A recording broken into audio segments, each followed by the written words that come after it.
Where we are today is we're in a field of edamame, and this is up in the northwest part of the state.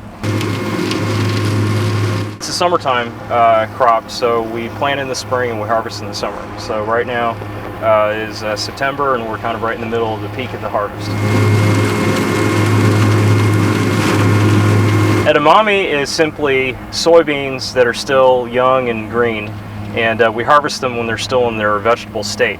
And so what you get is a nice big pod that's green and tasty, and you can actually bite into the pod and you can eat the beans inside, and you get a nice sweet nutty taste. We don't have any scientific research necessarily to support it, but it turns out that the soil actually here results in a sweeter flavor for the edamame, and we can actually see it from both our own taste buds and also from consumer feedback. Originally it came from Japan, and people in Asia have been eating edamame for a very long time, and it's now being enjoyed all around the world, and I even hear stories about people in Europe and Northern Europe starting to eat more and more of it because they eat more sushi, and edamame, you typically find it with sushi.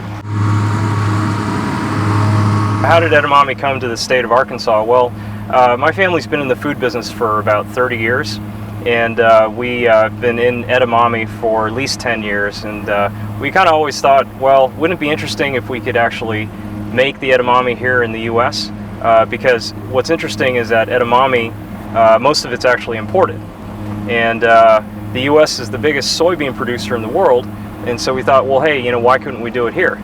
And we were able to connect with folks at the University of Arkansas who do research and who've been researching varieties of edamame that do well here in the state for a number of years, and they connected us with folks in the state who helped us get the funding together, and that's how we got the project off the ground.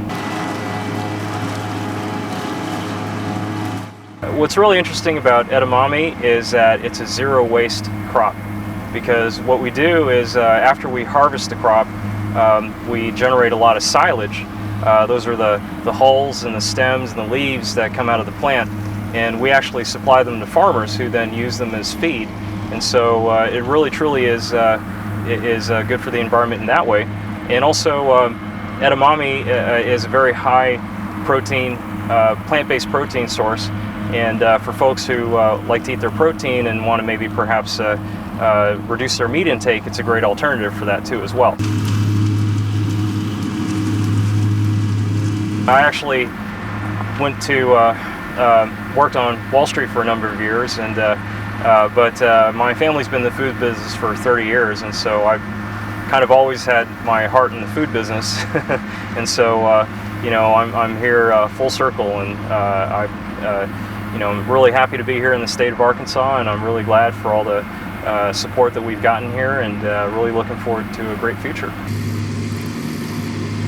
Well, Wall Street is a great place where you get to work with a lot of really smart people, but at some point, I think it's a lot more satisfying to actually work on something that is tangible, right, and that people have to eat every day. And so I feel great being able to supply them with something that's really healthy and tastes really good, and it's also good for the environment too.